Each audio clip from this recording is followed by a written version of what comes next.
Payakap nga. Nangihina ako kapag sinasabi mo ang mga salitang yan.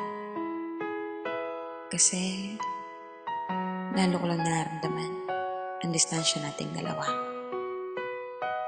Napakasimpleng salita, pero napakahirap gawin. Kasi ang layo mo. Oo, hindi kita mayakap ngayon. Hindi ko maawakan ng mga kamay mo kapag may problema ka. Hindi kita maihiga sa mga hita ko pag naglalambing ka. Pero lahat ng yan ay kakayanin ko kahit sobrang hirap pa. Hindi man kita malambing ng personal kapag may tampuhan tayo.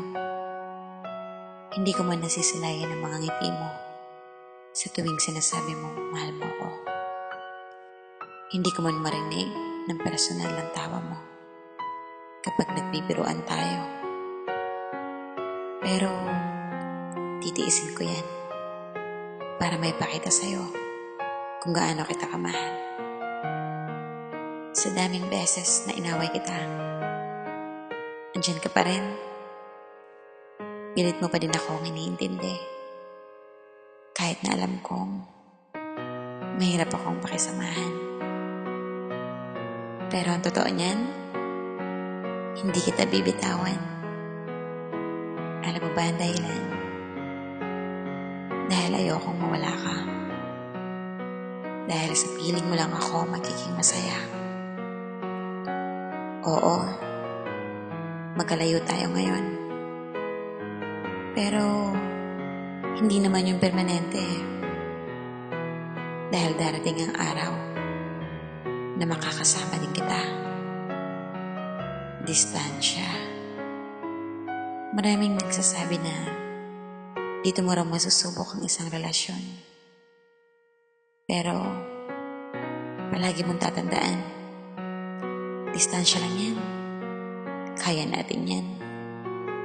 Kahit na sabihin natin madaling sabihin. Pero wala ka naman magagawa kundi tanggapin. Wala yan sa distansya. Nasa tao yan.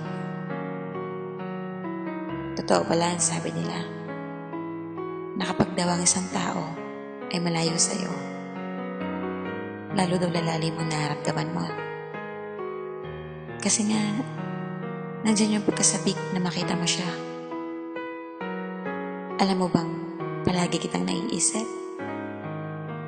Yung di ako makatulog sa kakaisip sa'yo. Yung lagi kitang hinahanap kahit di pa naman kita nakakasama ng personal. Siguro, para sa iba, balakad yung distansya. Pero, maganda naman tong sukatan kung gaano tayo kahigpit kumapit at maghintay. Marami man ang tampuhan at hindi pagkakaintindihan sa ating dalawa. Pero kaya natin to, di ba?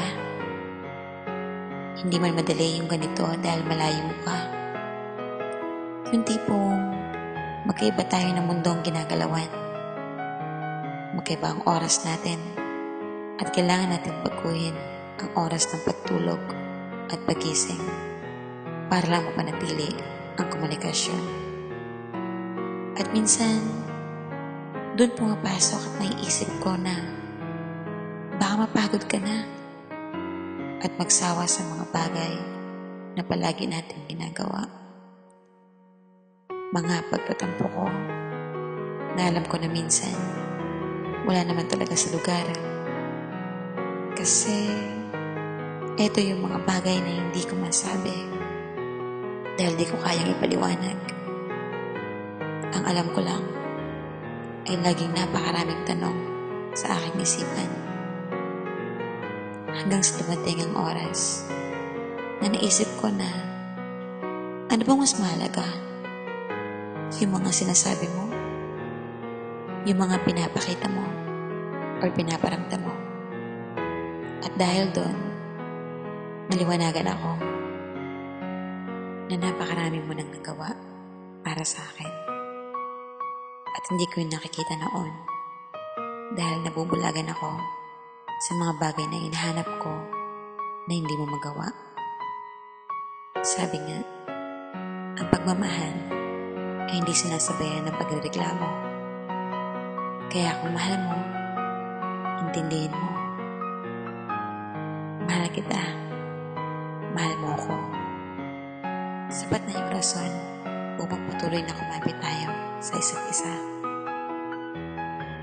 Nakakainggit yung mga magkarelasyon na magkakasama. Ang sarap siguro sa pakiramdam ng ganun, no? Yung nagkikita kayo ng hindi lang sa Skype. Yung nahawakan yung kamay ng isa't isa. Nayayakap at nahalikan. Kasi ako, hindi ko alam kung kailan kita makakasama ng personal. Pero ando ng pag-asam na sana isang araw masabi ko na nakatingin sa mga mata mo ang salitang mahal kita. Kaya isang pabor lang ang hihilingin ko sa'yo. Alagaan at ingatan mo ang sarili mo habang wala pa ako. Dahil pag nasa tabi na kita, pahalagahan kita ng sobra.